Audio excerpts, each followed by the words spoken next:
창세기 30장 1에서 8절까지의 말씀으로 인간적 분노로 죄를 더하는 라헬과 야곱이라는 제목으로 주의 말씀 증거합니다. 야곱의 둘째 야곱은 12아들을 낳게 되는데요. 그 낳은 12아들로 이스라엘의 12지파를 이루게 합니다. 자, 이 야곱의 이름이 나중에 이스라엘로 바뀌게 되죠. 그리고 이스라엘 12지파를 바로 그 아들 12로 이루게 돼요. 12지파는 바로 예수님의 또 12제자와 함께, 자, 요한계시록의 24장로, 그렇죠? 24장로와 연결됩니다. 자, 우리의 관심은 하나님이 어떻게 12아들을 축복과 또 약속의 12지파로 만드셨는가라는 겁니다. 야곱은 라헬을 아내로 맞이하기 위해 7년 동안을 라반의 집에서 일했지요. 무보수로 일합니다. 오직 사랑하는 여인을 얻기 위해서. 하지만 라반의 속임수로 라헬이 아니라 그의 언니 레아를 그렇게 첫 아내로 먼저 맞이하게 되었고요. 다시 7년 동안을 이제 라헬을 위해서 일하게 됩니다. 그러면서 자식들이 태어나게 되었는데, 모두 먼저 네 아들을 낳았는데 모두 레아에게서 사형제를 얻었지요. 그런데도 레아는 남편 야곱의 사랑을 받지 못하는 참으로 안타깝고 참 안타까운 그런 모습이었습니다. 그러나 레아는 넷째 아들을 낳자 이제는 남편 바라기에서 하나님 바라기, 하나님께로 시선을 돌리게 되었죠. 하나님께 감사 찬송을 드리게 됩니다. 그래서 넷째 아들 이름을 뭐라고요? 유다라 지었어요. 유다라는 뜻이 뭐냐? 찬송한다라는 뜻이에요. 찬송한다. 유다, 찬송이라 이름을 지었습니다. 그리고 유다 지파에서 자, 누가 나옵니까? 바로 예수님, 메시아 예수님이 오신 겁니다. 물론 예수님은 유다 지파의 후손은 아니에요. 바로 예수님께서는 어떻게 해요? 성령에 감동하시면, 그렇죠? 성령으로 잉태하신 것이지 유다 지파의 씨를 받아 나오신 것, 그 후손은 아니에요. 그러나 자, 그 역사를 이루가기 위하여서 그 혈통을 그렇게 하나님께서는 예비하신 거죠. 자, 하지만 라헬은 야곱의 사랑을 독차지하면서도 자식을 낳지를 못합니다. 심성이 그리 곱지는 못했어요, 사실은. 오늘 보면 1절에 보면 이 라헬의 태도를 보십시오. 언니 레아를 시기하지요. 자식 낳지 못한 책임을 어때요? 야곱에게 돌리며 죽겠다라고 협박을 하지요. 자식 낳지 못한 것이 남편의 책임이니까 나한테 빨리 아들 낳게 하라, 아니면 내가 죽어버리겠다라고 협박을 합니다. 하지만 야곱은 어떻습니까? 생명을 주시는 분은 하나님이라는 사실을 분명히 알았습니다. 아니, 내가 하나님이냐? 그래서 라헬에게 어떻게 합니까? 2절에 보면 성을 내면서 화를 냈다는 거죠. 야곱이 라헬에게 성을 내어 이르되 그대를 임신하게 못하게 하는 이는 내가 아니라 하나님이다. 내가 하나님 대신할까? 아니, 내가 하나님이냐? 라고 화를 내면서 그렇게 라헬과 이 부상하는 모습이 보입니다. 자, 그러자 라헬은 어떻게 합니까? 자신을 대신하여 여종 비라를 주며 아들을 낳으라고 그렇게 말합니다.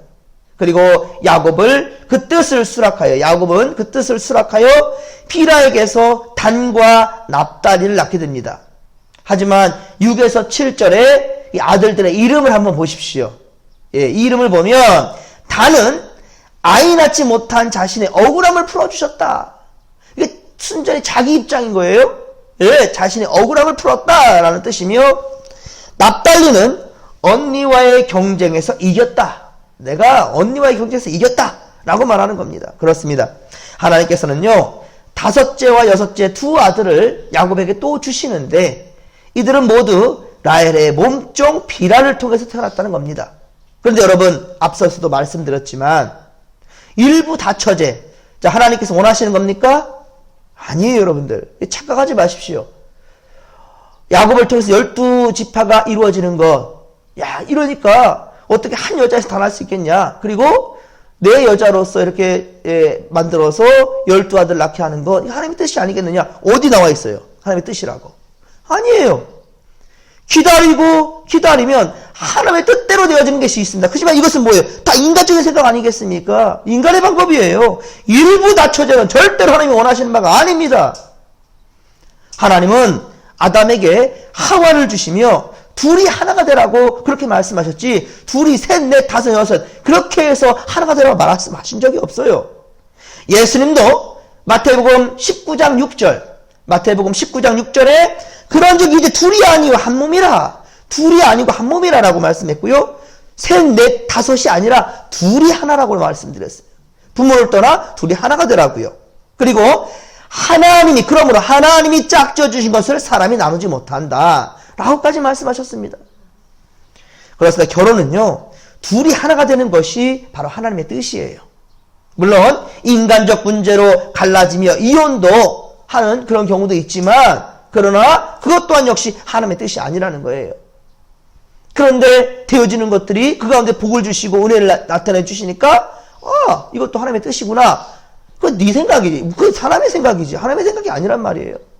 여러분들 참 비유가 좋은 게 있는데, 내비게이션 있죠. 내비게이션으로 목적지를 정했어요. 하나님께서 정하는 그 목적지가 있단 말이에요. 우리가 정하는 목적지가 있단 말이에요. 근데 그 목적지를 갈 때 어떻게 합니까? 한눈 팔다가 내비를 찾는데 엉뚱한 길로 갔어요. 내비가 어떻게 합니까? 다시 또 길을 잡아주죠. 또 가다가 또 길을 틀렸어요. 어떻게 합니까? 또 내비는 또 막 그냥 바쁘게 움직이다가 또 갈 길을 또 정해주죠. 계속 수정해주죠. 수정. 그리고 목적지가 갔어요. 그때 여러분 뭐라 합니까? 잘 왔다. 내가 길을 잘 알아서 이렇게 잘 왔네 라고 말합니까? 아니에요. 나는 계속 실수했지만 어떻습니까? 마지막 하나님께서 뜻하신 바들 이루어진다는 거예요. 내 뜻대로 마시고 아버지 뜻대로 하옵소서. 이게 최고의 기도가 왜 그러느냐? 우리는 항상 내 뜻대로 살라 하잖아요. 그러면서도 하나님의 뜻을 바라고 있잖아요. 이 가운데 충돌이 일어나죠. 이 가운데 갈등이 일어나죠. 근데 중요한 건 뭐냐면 그 중심을 잃지 말라는 거예요. 내 목적지가 어디더냐? 우리의 목적지는 하나님 예비하신 하나님 나라의 사실을 명심하시기 바랍니다. 이 길 가면서 우리는 많은 방황도 하고 많은 갈등도 합니다. 자, 그러나 정신만 바짝 차리고 마지막까지 우리 갈 목적지를 잃지 않는다면 하나님께 반드시 선한 길로 인도하실 것이고 아버지께서 예비하신 나라로 가게 된다는 거예요. 그러니 착각은 여러분들 자유인데요, 거기 가운데 헤매이고 빠져들지 마십시오. 분명히 하나님의 뜻이 무엇인지를 늘 고민하며 그렇게 살아가는 믿음의 권속들, 오늘도 바로 하나님의 뜻이 어디 있는가, 하나님 기뻐하신 것이 무엇인가, 그거를 반드시 깨닫고 그렇다면 그대로 행하시기 바랍니다. 육에 취해 살지 마시고요. 그렇습니다. 자, 야곱은 이 하나님의 뜻에 따르지 않고 라헬의 분노에 야곱 역시, 자, 이전에 보듯이 화를 내었지요. 그리고 결국 레아와 라헬에 이어서 세 번째 비라를 바로 아내로 그렇게 맞이해버립니다. 예, 아내로. 자, 4절 보면 그의 시녀 비라를 남편에게 아내로 주었다 그랬어요. 그저 잠깐 씨바시가 아니에요. 아내로 주었다는, 벌써 아내가 셋이 생긴 거예요. 예, 이것이 아버지의 뜻이냔 말이에요. 라헬은 남편에게 혼이 나자 자존심이 상하고 화가 나서 하나님의 섭리와 뜻을 따르지 못했습니다. 그러나 하나님의 섭리와 뜻은 어때요? 기다림이었습니다. 기다려야 하나님의 뜻과 섭리가 이루어지는데, 라헬은 내가 아이를 낳지 못하면 내 몸종을 통해서라도 아이를 낳자, 이러한 불신앙적인 결정을 내려버린 겁니다. 이거 불신앙이에요. 불신앙. 기다리지 않고. 예, 여러분들 아브라함도 그랬잖아요. 하나님께서 분명히 네 아내를 통하여서 사라를 통해서 아이를 낳겠다 했는데 자기들이 결단 내어버리고 바로 이스마엘을 낳게 된 것이 무엇인가? 하갈을 통해서 하갈을. 하나님은 애굽 여자 하갈이 아니라 바로 아브라함의 진짜 본처 사라를 통해서 하나님 약속하신 아들을 준다고 했는데 그걸 기다리지 못하고 참지 못하니까 이스마엘 낳았고, 그 이스마엘 때문에 지금도 유대인과 이 이스마엘의 후손인 무슬림들이 끊임없이 싸우고 있잖아요. 여러분, 하나님 앞에 오기와 자존심으로 나아가지 않기를 바랍니다. 여러분들 인간의 마음과 그 결단으로 그 하나님의 뜻이라고 그렇게 억지 부리지 않기를 바랍니다. 라헬은 자신의 몸종 비라를 남편에게 첩으로 주어서라도 레아를 이기고 싶었던 이 오기와 자존심, 이게 문제라는 거예요. 라헬은 몸종을 통하여 아기를 낳으면 자기 것이라고 생각했어요. 그 아이가 자기 것입니까? 아니에요, 여러분들. 우리의 아이, 자식을 낳으면 이 자식이 내 것인 것처럼, 내 소유물처럼 생각해요. 아니에요, 여러분들. 하나님의 것입니다. 할렐루야. 여러분, 하나님께 맡기십시오. 하나님이 주신 생명 하나님께 맡기면 하나님의 뜻대로 정말로 선한 자식 될 것이고 정말로 이 땅에 생명 살리는 아이가 될 거예요. 하나님 주신 자식 하나님께 맡겨야지. 내 마음과 내 뜻대로 가르치려고 하고 내 뜻대로 교육하려고 하니까 그게 문제가 되는 겁니다. 망치는 거예요, 자식을. 이 라헬은 바로 자기의 소유물처럼 그렇게 생각한 거예요. 몸종을 통하여 아이를 낳으면 자기 것이라고. 질투심 때문에 자기의 자존심을 살리기 위해서 한 여자를 씨바지로 그렇게 이용하는 악한 짓도 서슴지 않고 저지른 그런 라헬을 봅니다. 하지만 더 나쁜 사람은 야곱이었어요, 야곱. 자, 라헬은 그렇다 칩시다. 하지만 야곱은 어때요? 하나님을 경외할 줄 알잖아요. 하나님 어떤 분이신지 알잖아요. 여기 지금 무기까지 창세기 28장에 벌써 베델이라 하나님의 전, 하나님을 만났잖아요. 두려움을 배웠잖아요, 거기서. 그리고 참고 인내하는 것도 배웠고요. 그래서 7년에 또 7년을 지금 시간을 보내고 있는 와중이잖아요. 라반과 어떠한 다툼과 싸움이 일어나지 않고요.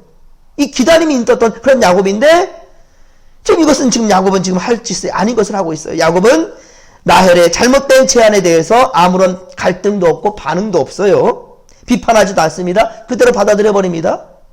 야곱은 라헬에게 하나님이 아이를 주지 않으실 때는 그만한 이유가 있으니 우리가 기도하면서 기다리자 라고 말해야 옳았지요. 야곱이 라헬의 이 제안에 대해서 비라에게 들어가라 했을 때 아니라 하나님의 아이를 주지 않을 때는 분명한 이유가 있어. 조금만 기다리자. 이게 바로 야곱이 해야 될 말이었어요. 그러나 대부분의 남자들이 그렇듯이 야곱은 라헬의 생각을 덜컥 받아들여 버렸습니다. 여러분, 잘못된 생각을 받아들이는 것은 너무나 쉬운 일이지만 결과는 비참해요, 여러분. 비참해. 그 결과로 가정이 복잡해지잖아요. 그리고 갈등이 많아지지요. 하나님이 그렇게 만드신 것이 아니라 인간의 불신앙과 인간적인 생각이 그런 결과를 만들어내고 있다는 것을 우리는 알아야 될 것입니다. 야곱은 라헬의 제안을 거절했어야만 했고 라헬은 아무리 속상했어도 인간적인 혈기로 그런 제안을 해서는 아니 되었습니다.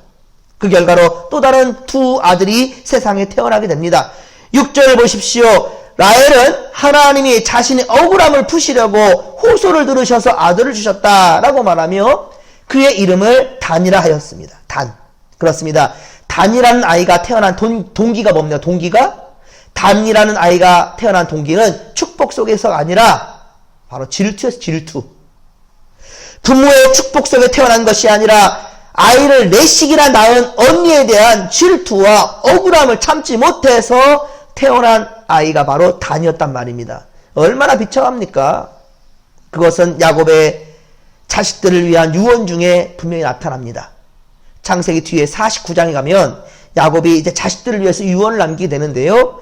49장 17절에 보면 그 후 자손들에게 이제 이렇게 복의 복을 이렇게 주게 되는데 그 유언을 남기게 되는데 그때 단에 대해서 말할 때 단은 길섭의 뱀이요 새끼의 독사로다. 뱀과 독사랍니다. 말굽을 물어서 그 탄자를 뒤로 넘어지게 한다. 이게 좋은 축복입니까? 아니지요. 즉 단은 독사와 뱀 같아서 다른 지파를 공격하는 싸움꾼 같은 지파가 될 거라라고 말하는 거예요. 여러분, 싸움꾼은 편할 날이 없어요. 단지파에서 태어난 유명한 사람이 누군지 아십니까? 바로 삼손이에요. 삼손. 단지파의 사람이 삼손입니다. 그리고 단지파는 훗날 우상숭배를 저질러요. 우상숭배.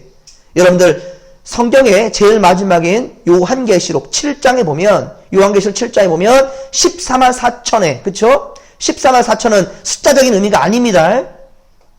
자, 요한계시록 7장에 보면 14만 4천 명 중에 여러분들 보면 단지파만 빠져 있어요. 단지파만 빠져 있어요. 왜 그런 줄 아십니까? 우상숭배에 찌들어버린 그런 지파가 단지파입니다. 예. 그러나 단이 태어났지만 어떻습니까? 라헬의 분노와 질투심은 가라앉지 않았어요. 예. 단이 태어났지만 라헬의 분노와 질투심은 가라앉지 않고요. 라헬은 또 아이를 낳도록 몸종과 야곱을 또 부추깁니다. 그래서 아이를 낳자 이번에도 라헬은 언니와 결부지으며 아이 이름을 짓는데 경쟁에서 크게 이겼다. 아이 이름을 그렇게 납달리라 짓습니다.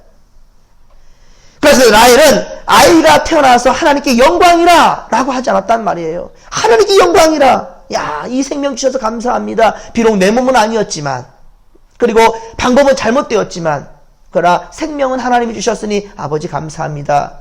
비록 내 몸에서 난 아이는 나지만 하나님 복 주시옵소서. 이렇게 말해야 맞지 않겠습니까? 레아는 철저하게 하나님 중심으로 나아가다가 바로 네 번째 우리 유다를 낳았을 때 그렇게 하나님께 감사 찬송했잖아요. 그랬더니 그 지파를 통하여서 메시아가 오잖아요. 그리고 이 유다 지파가 바로 이 이스라엘 전체를 대표하는 지파가 돼버리잖아요. 넷째 아들인데 오히려 첫째처럼. 그런데 라헬은 그렇지 않아요. 내가 형을 어떻게 했다고요? 이겼다. 경쟁에서 크게 이겼다. 8절 말씀. 내가 언니와 크게 경쟁하여 이겼다. 그래서 납달리라는 거예요. 레아처럼 하나님께 찬송하며 감사하였더라면 유다처럼 아들이 복을 받게 될 것이고 복된 지파가 되었을 텐데, 여러분, 사랑하는 성도 여러분, 우리는 어떠한 상황에서도 감정을 다스리며 인간적인 판단보다 하나님의 뜻을 따를 수 있기를 주의 가지를 축원합니다.